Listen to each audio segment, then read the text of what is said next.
into Turkish captivity. Capture did not end the prisoners' sufferings. Painful marches, thirst and hunger, brutal treatment lay ahead. 2/3 of them were to die in captivity.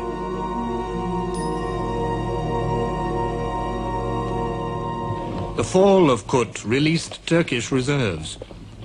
In 1915, feeble Turkish attacks on the Suez Canal had been easily repulsed. Now, in August 1916, the Turks launched a major offensive in Egypt.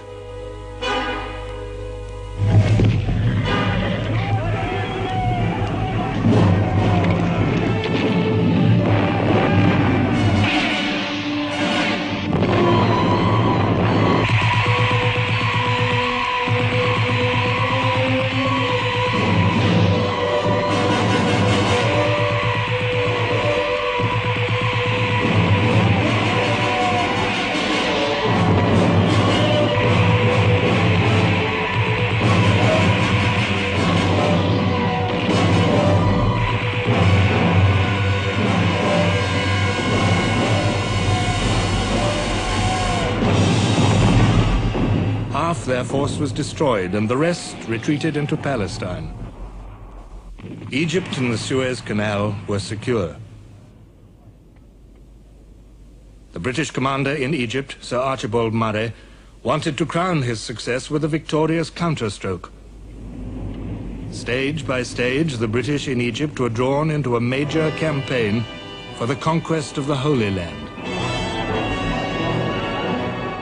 Across the Sinai Desert they marched, the route taken by Bonaparte in 1799. Like Bonaparte, the British government allowed themselves to be dazzled by the names of fabulous cities, holy places that had lured European soldiers since the Crusades, Jerusalem and Damascus. This too was a war for old-fashioned objectives, but it was fought with modern means. A wire netting track for vehicles was laid across the wastes of sand, and a pipeline to bring up the water without which the men and beasts of the army could not live.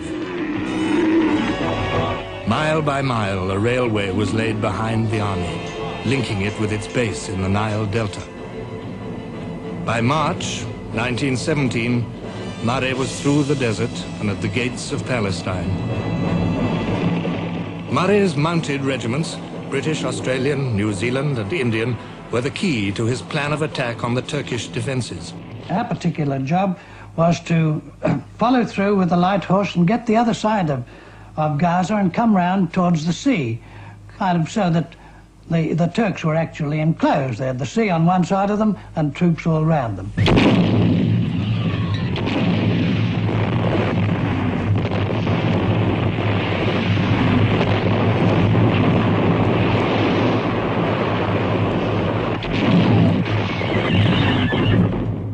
In the confusion of battle, the British thought they had failed, when in fact the Turks were on the edge of defeat. There was a withdrawal, and we went back a short way for the night, much to our disappointment because the objectives had been reached. But the disappointment and dismay and bewilderment was all the greater the next morning when we'd found we'd got to do it all over again.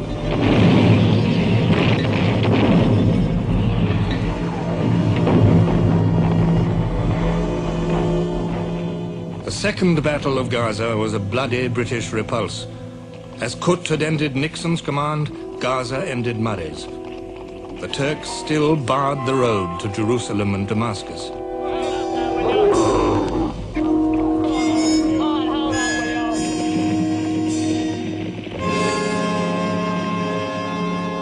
The British and Australian troops settled down for a long wait in the empty, scorching wastes of the Sinai.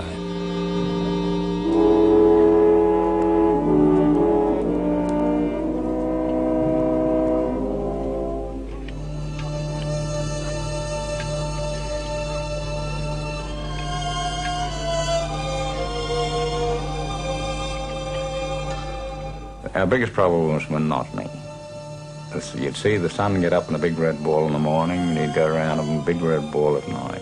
And that was your only sense of time, actually. And nothing but sand dunes as far as the eye could see. and you had the heat in the day, you're lying in the sand, the glare of the sun, the glare of the desert. Your rifle barrels would get that hot in the middle of the day that you couldn't hold them. You'd have to hold it with a wood. In Mesopotamia, there was now a new commander, Sir Stanley Maude. He was an organizer, not a gambler. The base at Basra was reorganized, re-equipped. So were the Army's transport services and communications. There was abundant modern equipment of every kind. By the end of 1916, Maude commanded an army 4 times larger than the Turkish force in front of him. Maude was ready. When the British advanced this time, there was no gamble, no drama, no adventure. Maude's personality stamped the expedition with cool professionalism. Yet the objective remained the same, Baghdad.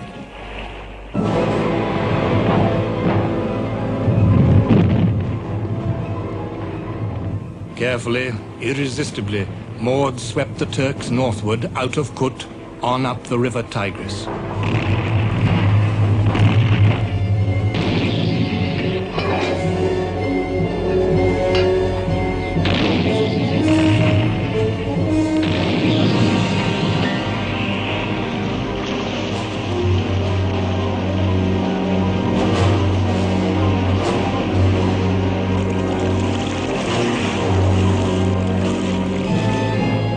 On the 11th of March, the British at last entered the city of the Caliphs.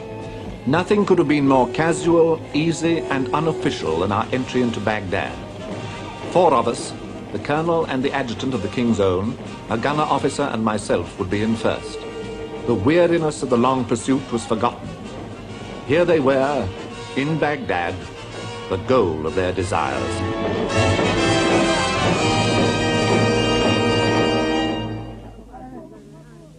At the gates of Palestine, the British forces south of Gaza also had a new commander, General Allenby, sometimes known as the Bull. Allenby's leadership transformed the bored troops in the Sinai Desert into an army eager to attack.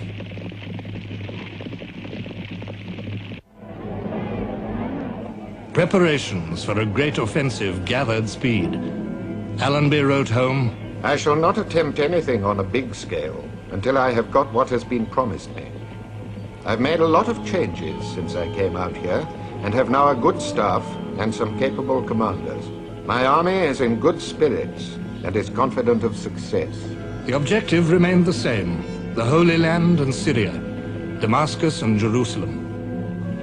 In September 1917, Allenby was ready. It was the year of the Russian Revolution, the year of Passchendaele. Britain badly needed a prestige victory. Lloyd George told Allenby that he was expected to give the British nation Jerusalem as a Christmas present.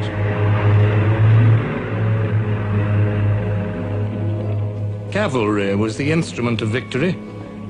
Allenby tricked the Turks into thinking he was going to make another attack on Gaza, while his horsemen rode in a wide sweep to launch a surprise attack on the Turkish flank at Beersheba.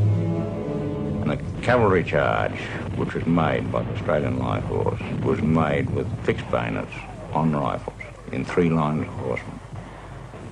Well, they charged through as the first line jumped over the first lot of trenches, and the Turks simply slung it in. They didn't put up a fight. Once the horsemen got in amongst them, that was the finish.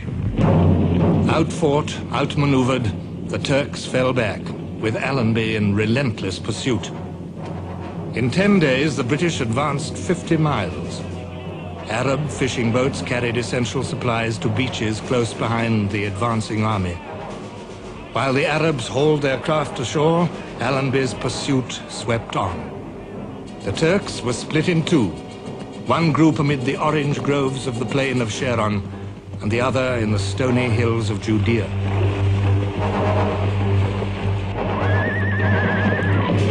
Allenby swung his main weight east, towards Jerusalem, racing to beat the onset of the winter rains. And then we began to approach the Judean hills. Here we met deluges of rain, and as we went up those hills it became colder and colder. We had certainly got our jackets, but we were wet through from morning till night.